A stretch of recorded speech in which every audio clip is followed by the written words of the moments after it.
En fait, docteur, je m'aperçois que depuis quelque temps, mon visage s'est affaissé et j'ai les traits tirés, j'ai la mine triste et je voulais savoir ce que vous pouviez faire en ce sens pour me redonner un peu de vitalité. D'accord.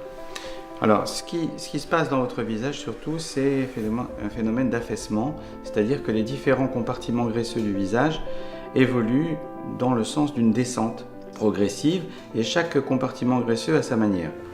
Alors, on va essayer de dessiner sur le visage, ça sera plus clair. Ça commence d'abord au niveau de ce qu'on appelle le coussinet de Charpy, qui est un petit coussinet graisseux dont le rôle est de maintenir la queue du sourcil au-dessus de l'orbite. Mais là, il a tendance à descendre un petit peu et à fermer le regard. Ensuite, c'est la partie, ce qu'on appelle le paquet malaire, donc cette zone de la pommette qui a tendance à glisser, il y a différents compartiments graisseux qui se séparent et qui vont glisser vers l'avant et vers le bas. Et ici, on a une zone où le paquet graisseux se ramasse et forme ici cette zone qui va déterminer le sillon nasogénien.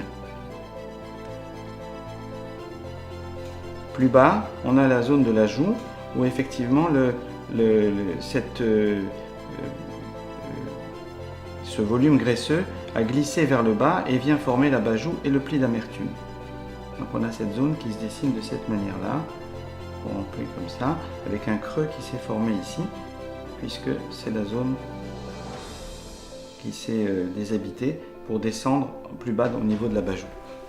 Donc on retrouve en fait un sens, une direction comme ça pour ici.